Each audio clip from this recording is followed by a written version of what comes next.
Hey guys, welcome back. Today we're giving you the first half of our Week 9 fantasy football starts and sits. We're here to help you make all the right decisions on who you should have in your lineup, who you need to sit, and who's going to break your heart if you don't make the right decision. Let's start this fantasy football podcast right now. Hit that drop.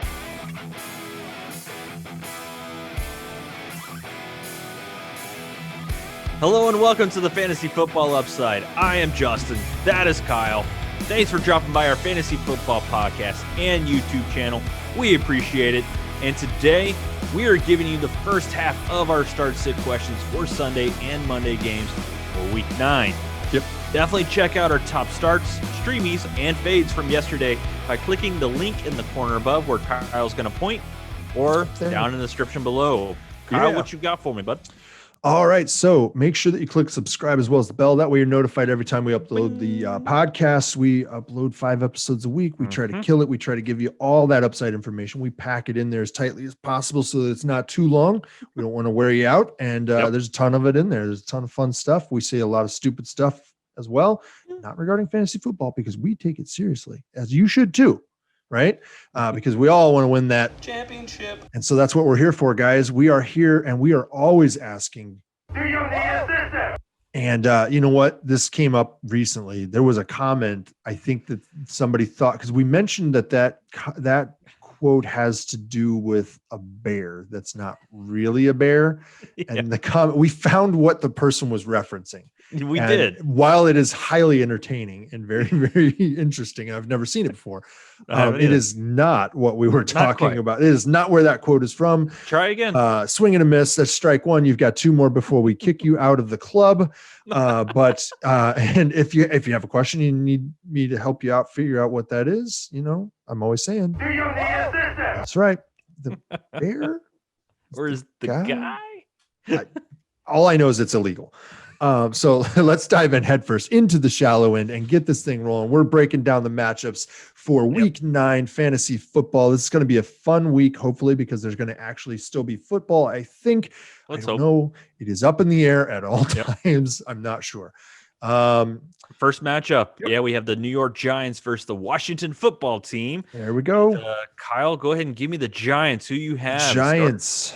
First of all, this is the worst matchup for running back right now, guys. So do not start Wayne Gallman. I think he's the guy who's healthy at this point. I'm not sure. It's one of them. You never know with the Giants who's healthy, who's not on the running back squad. There might be some parking cone that they found outside that they're going to put out there. I'm saying Sterling Shepard is a flex only right now. He's still a little nicked up. They brought him back a little early, I think. Darius Slayton. Is it the toe? Yeah, there's something about it. Yeah. Darius Slayton, I'm saying, is a start, actually. This is the wide receiver is a startable position. Tight end is a startable position against Washington. That is okay. But Darius Slayton, I think, is a wide receiver 2/3 this week, maybe. But I think it is going to be a tough week. So if Daniel Jones struggles at all, that is going to transfer over to Darius Slayton, and that's going to be problematic for you if you have him in your lineup, as well as Evan Ingram. But this is look, Washington's terrible against the tight end. If there's one problem they got, it's tight end. And everybody's always talking about how Evan Ingram's so athletic and he's this and that, and we're all waiting for the breakout.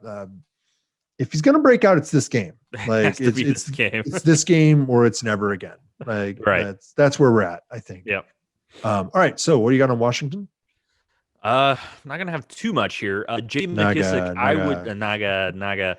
Yeah, well, I'm gonna put him in a flex in a PPR league. That's where I'm gonna put J.D. McKissick right now.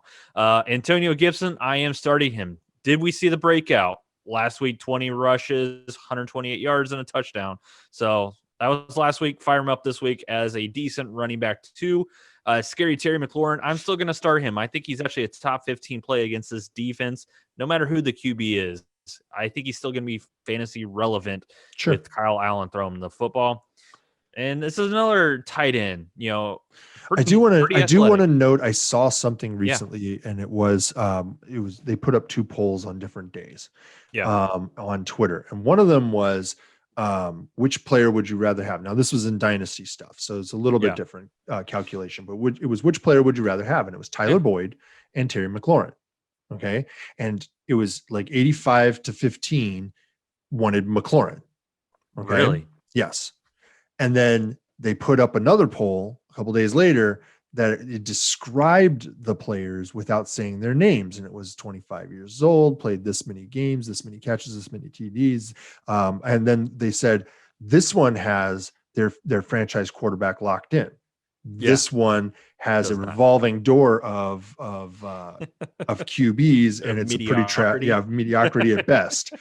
And obviously the first one's Tyler Boyd and the second one's McLaurin. And it literally was a 100% flip. It was 85-15 wanted Tyler Boyd. And it's like this, and people are just like, that. Come on, guys. Like at some point like, if you're going to be good at Dynasty and you think you're an analyst, you better actually know about the numbers. You have to be able to look at what's really happening with these guys. Yep. So anyway, Terry McLaurin. Yep. But Logan Thomas, I think, is a startable tight end right now. He's scored in back-to-back games, and they're coming off a bye week. So I feel pretty safe starting him up as a back-end tight end one in this game. He is in my lineup in my charity expert league. Nice. Yep. So next matchup, we have the Chicago Bears versus the Tennessee Titans. Let's see what you have for the Bears, your favorite team. All right. The Bears, my absolute favorite team, right? Is not the Bears. Don't want to misconstrue that one there at all and accidentally get thrown out of the Packers clubhouse, right? So Nick Foles, Mitch Trubisky, doesn't matter who's starting, they're both trash. So don't start either one of them. And David Montgomery is a start, should be solid value this week. I think he's got running back one level upside. Mm-hmm. Not saying the running back one, I'm saying just like 1 through 12. He's got upside there. Allen, our favorite, the proof Robinson. This is a great matchup. If the QBs can actually put together an actual game, that's where his hindrances tend to be. But Allen Robinson should have a good game if they figure out that he's worth targeting. Darnell Mooney is a desperation flex only for me, but there should be better options available for you with more upside than somebody like Darnell Mooney. Ted Ginn, I just want to note, was cut this week after they failed to be able to trade him. I haven't seen if he's gotten picked up anywhere. I think he's still inside as we record this. I think he's still inside of the waiver claim window. So we don't know just yet. And then tight ends, it doesn't matter which one it is. This is a terrible matchup for tight end. So don't start either Jimmy Graham or Cole Kmet. Now watch Jimmy Graham will go out and get 2 TDs on like a half-yard gain. Just to piss you off. Oh, yeah. Yeah. Market Setter Graham getting paid $40 million over 4 years. Why do you get a 4-year contract, first of all? I don't know. Yeah. That's beside the point. Anyway, what do you got on Tennessee? Well, I'm going to go ahead and sit Ryan Tannehill. Definitely check out our episode from yesterday. He made my fades of the week at quarterback. It's a risky play. It's a very risky play against this defense. But Derrick Henry, come on down. He may not finish as a top 5 running back that you're used to, but he should still get you low in running back 1 numbers against the Bears. Wide receiver. I can't wait to watch him like truck Kyle Fuller. Absolutely. That's not a fair matchup. He likes to get in there and scrap it up a little bit. Yeah, he does. Wide receiver A.J. Brown. This is going to be a tough matchup, but he also has 4 touchdowns the last 4 games since recovering from that. 5. He's got 5. 5 touchdowns in 4 games. Sorry, since his return from the knee. Kyle. It's got a knee. He had a knee. Corey Davis, I like him as a desperation flex. I mean, he did blow up last week. He had a great week 8. I just don't know if that's repeatable against this team. He's wide receiver 14 in PPR. I could see that. Yeah, I really could. He did really well whenever A.J. Brown was out. Just one last little note. I am sitting Jonnu Smith. I think he was really hindered by the fact that Corey Davis came back from his couple game absence. So sure. That's who I have in that one. Detroit Lions versus the Minnesota Vikings. Kyle, hit me with Detroit, man. All right. So Matthew Stafford, you got to pay attention. He's a start if you've got him. If they take him off the COVID reserve list. Apparently they put him on it because of a non-football player interaction or a close reaction or interaction with a positive person. He tested, or he didn't test, but his exposure occurred on Monday, which makes him eligible to play on Sunday as long as he turns in a negative test at some point more than 4 days post exposure. So he could be available this week. That could happen. So make sure that you pay attention for that. This is a great matchup if he does. If he's not out there, I don't know that I'm starting either of the backups there. Let's see here. Adrian Peterson is actually a flex only, but you should sit him if you can. This is just a matchup based decision, really, truly. And then DeAndre Swift, this is a running back 2 week incoming here, guys. He's going to put up some numbers for you, I think, this week. And then Kenny Galladay's week to week. He's expected to miss this week. So as a result, you want to put Marvin Jones out there. So he's got a great matchup, and he should get wide receiver 1 targeting this week. If Stafford is out, then you got to downgrade him probably to wide receiver 3 hopes. So that's the tough issue that you've got here. And then I just wanted to mention that Quintez Cephas, who we did mention in our waiver episode, is a flex possibility here. If you've grabbed him off the waiver wire, you could throw him out there, but only do that if Stafford is playing and Galladay's out, obviously, which is pretty much a certainty, I think. Yeah, I think so. This is because of the matchup. This matchup is great for the wide receiver position. And he was getting Galladay's targets essentially during weeks 1 and 2 this season when Galladay was out. And then the last guy is DJ Hawkinson. It's a decent matchup, but I would consider sitting him if Stafford remains out. So if Stafford's back, I think he's a decent play. You're hoping, tight end's been a wasteland. So if you catch a touchdown with him, then great. You got your week made on tight end then. So that's where I'm at on Detroit. It's a tough week actually because of the complication with Stafford. Yeah, that's a very tough one. It's a very, definitely keep an eye on Friday, Saturday when it comes to any news coming out from that. But for the Vikings, I have Dalvin Cook, top 3 running back, going to be a top 3 running back for the rest of the year. Wide receiver, Adam Thielen, I am starting him. He has a high target share. You just hope that Cousins throws it more than 14 times. You can have as high as hell target share as you want if you're only going to throw 14 times. Yeah. I'm looking for at least 25 times this week, which still would get you in a wide receiver 2 number for Adam Thielen. And with that, with Justin Jefferson, I think he's also startable as long as Kirk Cousins throws it 25 times. At least the Detroit Lions are somewhat better against the run compared to the game last week that the Vikings had against the Packers. So yeah, but if you really looked at that game, it was just a few big busted runs. He had a 50-yard screen pass one, and he had a 40-yard run, and so really a lot of his damage was done in just a short amount of plays, and so they stopped him a lot otherwise. They still gave him a lot. So I think that he could potentially do the same thing to Detroit. It is possible. We are catching him right in his prime. This is Dalvin Cook's prime. This is the prime for Dalvin Cook. Quick note, Irv Smith Jr. had a little bit of momentum going, had like a goose egg last week. I think he had 1 point. So he was busy holding the whole time. So kind of brought that up so you could say that again. Alrighty, next matchup we have the Carolina Panthers against the Kansas City Chiefs. What do you have for Carolina? All right, guys, he's back. He's back.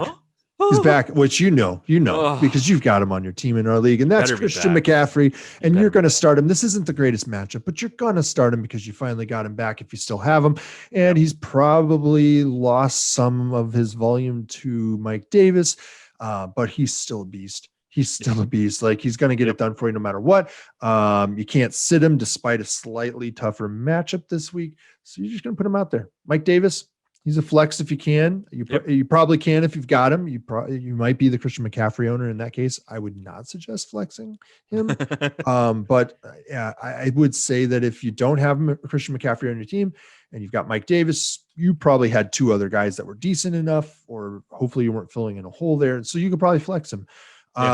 I did want to note that Robbie Anderson fell into our fades this week. This is a really tough matchup, and my reasoning still stands. He's a wide receiver 3. He's just very consistently a wide receiver 3. He might still fall in the top 15 players at wide receiver this year by total points, but it's because he consistently finishes in the top part of the, he scores. And so he's a wide receiver 3, but he's not better than a wide receiver 3. And as a result, in a tough matchup, it could push him out of startable territory. And so I'm saying sit him. Gotcha. Right. Who you got here at Kansas City? Pat Mahomes. Start your studs. Keep it moving. Never heard of him. No. Clyde Edwards-Helaire. He actually got the majority of the snaps in the revenge game for Le'Veon Bell. So I'm actually going to start him, and I am going to sit Lev Bell. I think they're slowly getting him acclimated into this offense, but it was very alarming that there was that lack of snaps and production when he played against his former team. You would think he would come out and just try to run through everybody. I just didn't see that. I would have at least decoyed him if nothing else. Put him out there and then throw the ball repeatedly when you they would stuff think the that box. Andy Reid would do things like that, but he just didn't do it for some reason. So, but going to the wide receiver, Tyreek Hill, he's a definite starts. The yards still aren't quite there that you're used to, but the guy's touchdowns are there. He's averaging 1 touchdown a game, and last time I checked, that's pretty good. Yeah, I think he was, last time I looked, he was wide receiver 3 overall. I think that, look, we kind of gave this warning going into the season that they had a really rough schedule this year for the passing game, not only for wide receiver, but also for tight end, who you're going to talk about now, I assume. Yep. Travis Kelce, I mean, he's the clear number 1 tight end. I mean, after Kittle went down with injury. Sorry, take a quick moment. But yeah, you're definitely going to start him, start your studs. So that's who I have. Quick note, I don't have any other wide receivers because it's just too hard to trust any other wide receiver on this roster. So against this defense, I'm going to go ahead and sit the rest of them. Yep. Up next, we have the Houston Texans against the Jacksonville Jags. If you caught any of our episode from yesterday, we talked a lot about this matchup. So who do you have for your Houston? I'm going to have to race through this one, man, because it's, I think I might as well just name the guys I'm saying don't start, right? Look, Deshaun Watson, start everybody against Jacksonville. That's the first part of my notes here. Start everybody against Jacksonville. They've got a great matchup across the board for Houston here. And Deshaun Watson should blow up. Then you've got David Johnson, fire him up. Hope for an RB2 with an RB1 upside here for you. Duke Johnson, flex opportunity, not the best opportunity, but a flex opportunity. And then wide receiver, Brandon Cooks, start him. Will Fuller, start him. He didn't get traded. Randall Cobb, start him. He's there. He could get you wide receiver 4 with upside. So he is a possible flex play. If you're playing in a multi-flex league, he's a guy you could drop in and maybe get something out of. Kenny Stills is one of my only not start. He's one of my only sits. And so, yeah, there it is. Jordan Akins is fresh out of the concussion protocol. Yep. Getting in limited practice, at least at the time that we are recording this. And Jacksonville's trash against the tight end. So he's actually my start of the week at tight end. And if he's not healthy enough to go, then Darren Fells is my start of the week at tight end. Yeah. My only concern is that they may not live up to my hopes or expectations simply because everybody else can play offense. There's a lot of points. That has to be a lot of points put up. Yeah. I mean, it's possible they can just throw the ball 60 times and run it 90. Like, I mean, it's entirely possible they get that many plays against this team. Yeah. So very possible. Well, unless, and you're going to talk about him, James Robinson goes bananas. And that's who I have for the Jags. I have James Robinson as a definite start. Houston is terrible against the run. And James Robinson is basically the offense right now. Yeah. He really is. So, but my next one, I am going to start DJ Chark. Talk about a disappointing year, but I'm willing to take a chance on the big arm of Jake Luton, who is the new starter of the Jags, at least for this week. He does have a huge arm. So I think the downfield passes have been missing this year with Gardner Minshew, and I think Chark will benefit actually from this QB change. They may take a shot downfield, which they haven't been doing with Gardner Minshew, which is kind of different from previous. So, but everybody else, I'm sitting. So I have 2 starts, and everybody else, set them on the bench. But up next, we have the Baltimore Ravens against the Indianapolis Colts. A couple pretty good defenses. So, Kyle, what do you have? So this is the exact opposite of the last one. I've got one startable player, right? And that's because Indianapolis is just basically not surrendering fantasy points to opposing offensive players. They just really are not. They're like top in a lot of categories, guys. And so my one startable player on this whole roster, I would consider Mark Andrews, but he's been bad. And so he's actually my fade of the week at tight end. But the one startable guy I got is Marquise Brown, Hollywood Brown. He might be okay to start. But this is not going to be an easy matchup. And so I think that this is anybody you start in this game, it's going to be a risk that you're taking to do so. Oh, yeah. If you're starting anybody from the Baltimore side.